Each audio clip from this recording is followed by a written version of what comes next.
নমস্কার বন্ধুরা, Tiyasha food house চ্যানেলে সকল বন্ধুদের স্বাগত জানিয়ে নতুন একটা রেসিপি নিয়ে ভিডিওটি শুরু করছি। মাত্র 5 মিনিটের মধ্যেই আপনারা বানিয়ে নিতে পারবেন আজকের এই মজাদার টিফিন রেসিপি। খুবই সুস্বাদু, খেতে কিন্তু খুবই ভালো। তাই আজকের রেসিপিটা আপনারা স্কিপ না করে অবশ্যই দেখতে থাকবেন। আশা করছি আজকের ভিডিওটি আপনাদের অবশ্যই ভালো লাগবে। খুবই সহজ একটি রেসিপি আমি আজকে আপনাদের সঙ্গে শেয়ার করব। মাত্র 2টো ডিম আর একটি আলু দিয়ে অসাধারণ একটি রেসিপি আমি শেয়ার করব। একটা বোলের মধ্যে আমি প্রথমে 2টো ডিম ফাটিয়ে নিলাম। আমি এই রেসিপিটা 2টো ডিম দিয়ে তৈরি করব। আপনারা চাইলে 2টো ডিমের পরিবর্তে 3টে অথবা 4টে ডিমও দিতে পারেন। এরপর আমি এখানে একটা সিদ্ধ আলু নিয়ে নিয়েছি। এবার এই সিদ্ধ আলুটাকে একটা গ্রেটার দিয়ে খুব ভালো করে গ্রেট করে নেব। এখন গ্রেটার দিয়ে আলুটাকে খুব ভালো করে এইভাবে গ্রেট করে নিচ্ছি। এইভাবে গ্রেট করে নিলে কি হবে, আলুটা একদম দলা দলা থাকবে না, খুব ভালোভাবে মিহি হয়ে গ্রেট হয়ে যাবে। আর বন্ধুরা, আজকের রেসিপিটা আপনারা বাড়িতে অবশ্যই একবার হলেও ট্রাই করবেন, দেখবেন খুবই ভালো লাগবে খেতে, আর বাচ্চারা খুবই ভালোবেসে আজকের এই রেসিপিটা খেয়ে নেবে। আলুটা আমি গ্রেট করে নিয়েছি।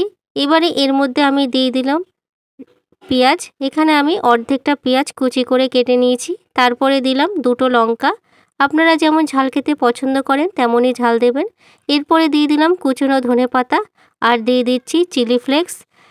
পরিমাণ মতন স্বাদ অনুযায়ী দিয়ে দিলাম নুন আর দিয়ে দিলাম হাফ টিস্পুন হলুদের গুঁড়ো।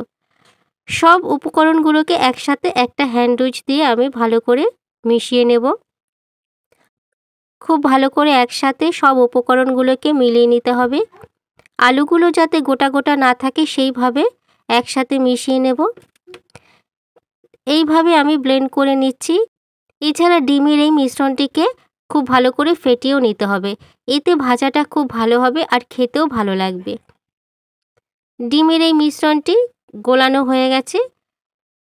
এরপরে আমি ভেজে নেব। ভাজার জন্য গ্যাসে একটা ফ্রাইং প্যান বসিয়ে দিয়েছি। তার মধ্যে আমি দিয়ে দিলাম 1 টেবিল স্পুন রিফাইন্ড অয়েল। সামান্য একটু তেলেই ভাজাটা হয়ে যাবে, বেশি তেল লাগবে না। তেলটা যখন খুব ভালোভাবে গরম হয়ে যাবে তখন এর মধ্যে আমি এই ডিমের ব্যাটারটিকে দিয়ে দিচ্ছি।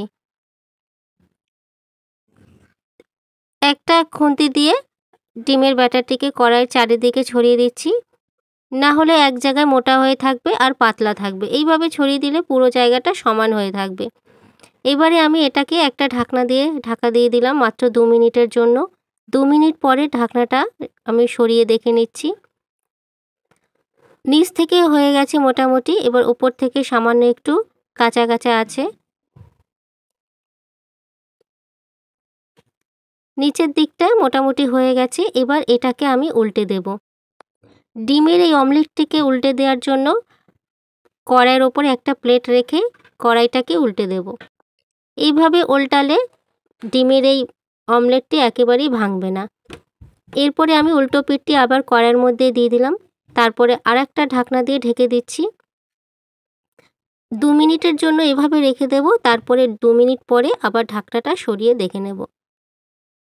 এবারে মোটামুটি ডিমের এই অমলেটটি ভাজা হয়ে গেছে।